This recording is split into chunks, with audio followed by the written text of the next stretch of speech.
Hey everybody, Mr. D here for Math Muscle, checking in with a video on curve sketching using calculus techniques involving sign diagrams for both f prime and f prime prime of a function.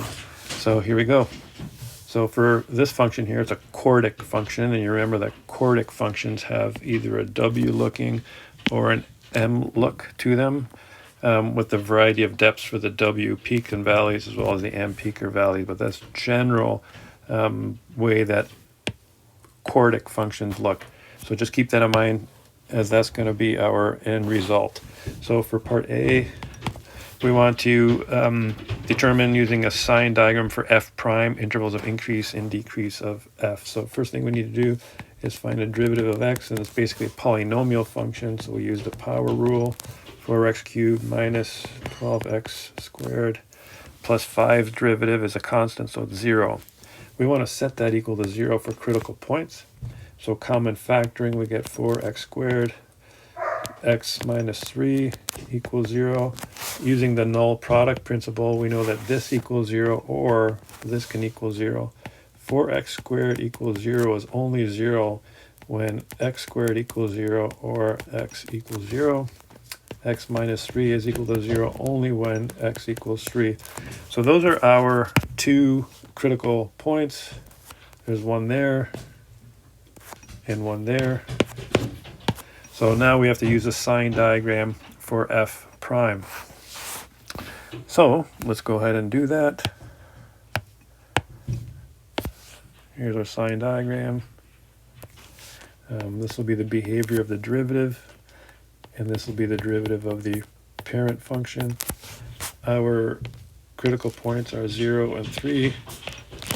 So what we need to do is come up with test points, one in each of those areas. So we need a test point in here, test point from there, and a test point from there. And we substitute them all in the first derivative to see what the behavior is of the original function. So let's pick a value of a test point of -1.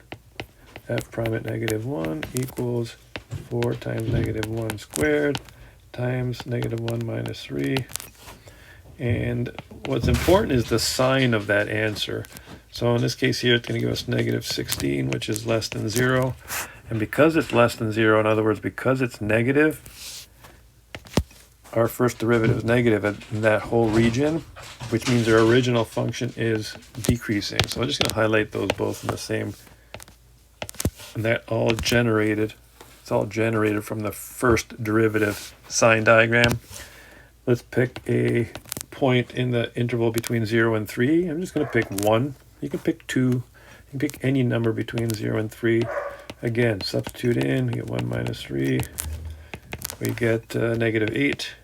And again, that's negative in that interval, which means the original function is decreasing. So I'm going to highlight that in blue, just so you know where it's coming from. And then lastly, we have the region that's greater than 3. So I'm just going to pick 4. You can pick 5, 6, 7, any number you wish. So in this case here, we're going to have 4 times 4 times 4 times 1. That's going to be positive, right? It's not so, it doesn't really matter what the value is. In this case here, it's 64. What's important is the sign. And in this case here, we have a positive because it's greater than 0. So then the function will go increase. The original function will increase. So we'll highlight that in a different color so you know where that was all spawned from. So that's part A, the first derivative sign diagram. We're going to do a similar process here for the second derivative sign diagram. So we need the second derivative. So we take the first derivative and derive that further. Again, it's a polynomial function. So we want to take a second, pause the video, and do the derivative of the first derivative. So hopefully you got 12x squared minus 24, and we have to set that equal to 0. So go ahead, pause the video. We need a common factor and find the two roots.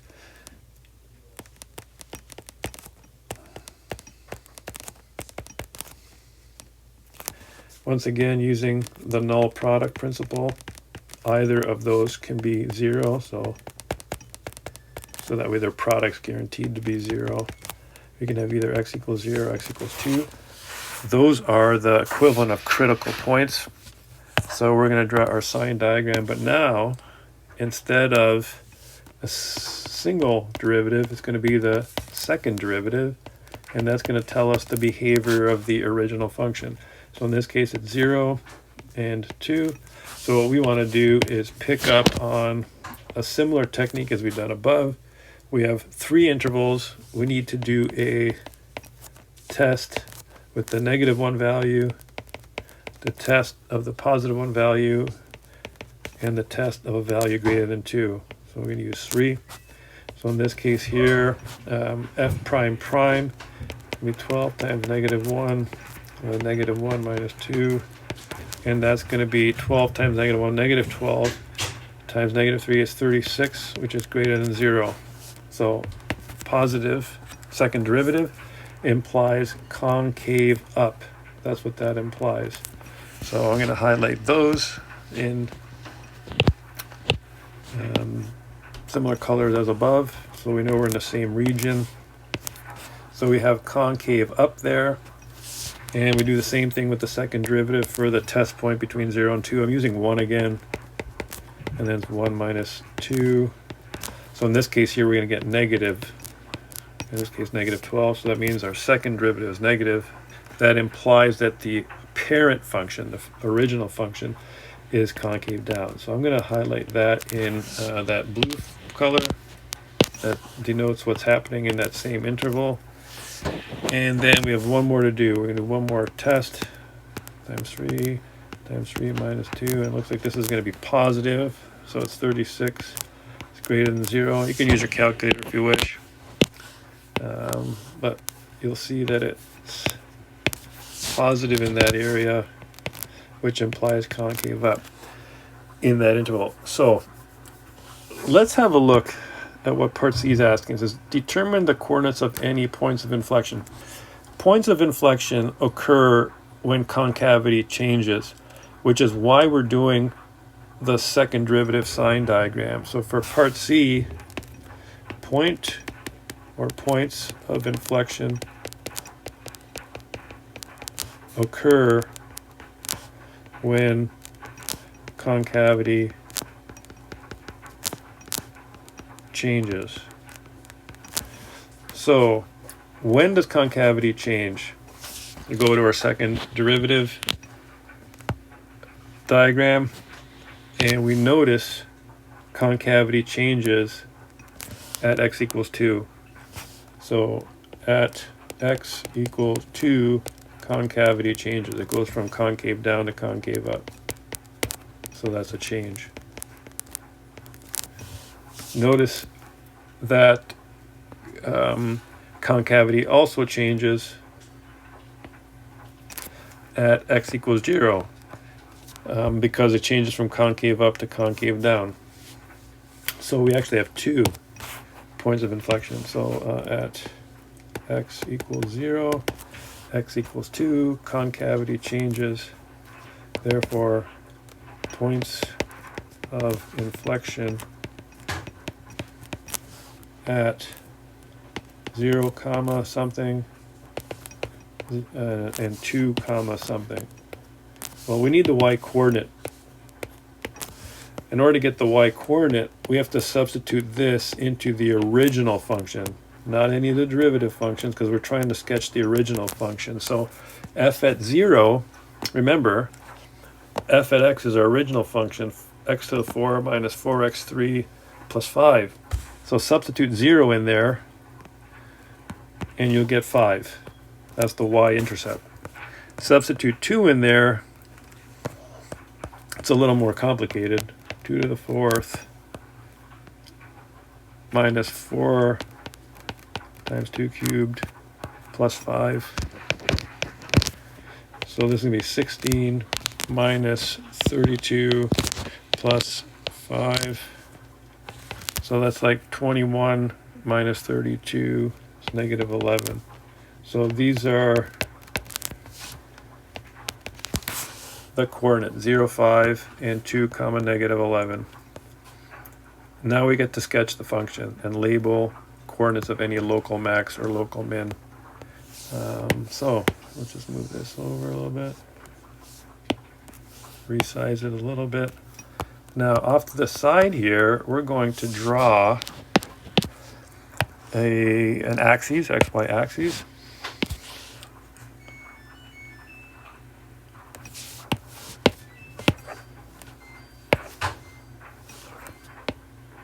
Move that over here, a little smaller. So what do we have here to plot? 0, 5, 2, negative 11. I'll plot those in red. 0, 5. Again, this is a sketch. So 2, negative 11.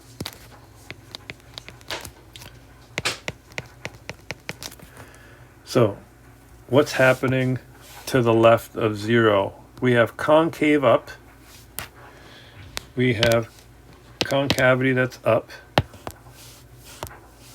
Right here. We have concavity that's upwards, and it has to decrease. All right? So let's just draw that. So it's got to be concave up and decreasing. So I'm going to move this label a little bit over here because we have to draw to the left of that. So decreasing and concave up. So there's our concave up, and there's our decreasing function. So far, so good. Now, what happens next? We have concave down and decreasing. We have concave down and decreasing. And then at 2, it's concave up.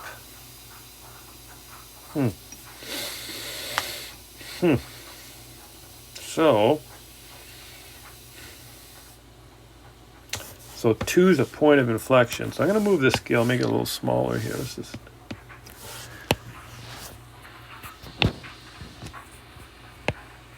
move this down a little bit here and move this up a little bit. I don't want to run out of space. So in this case here now, we need concave down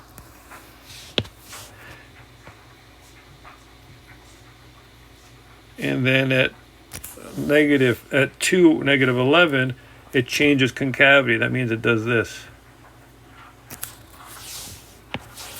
It has to be concave up. So it goes concave down to concave up.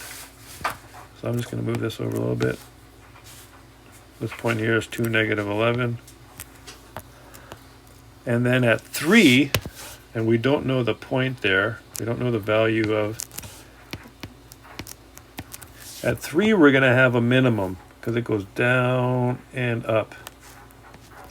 So that's a minimum function, a minimum there, and it's concave up. So that means this function goes like this. So there's our function. We were asked to come up with any maximum or minimums, coordinates. We don't have any maximums. We do have 2 points of inflection where concavity changes, but we do have a minimum here.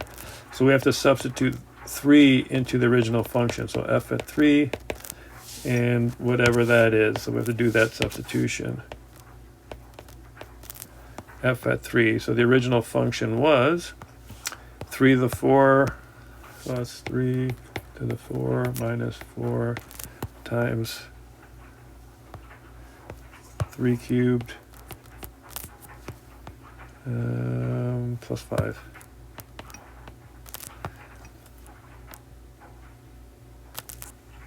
So I'm going to just factor out 3 to the 3. And we're going to get 3 minus 4 plus 5. That's going to give 27. Because I don't have my calculator handy, so I'm just going to do it a different way using just some preliminary factoring. Negative 27 plus 5 is negative 22. So this should be negative 22.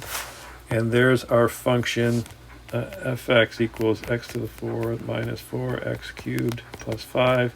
And remember at the outset we said it's either going to be a w looking or an m looking. And we do, if you use your imagination, have a W looking function, albeit slightly contorted. So I hope that helps. Please subscribe to Math Muscle on YouTube, and don't be shy about requesting videos. I prefer to do those that will help people specifically.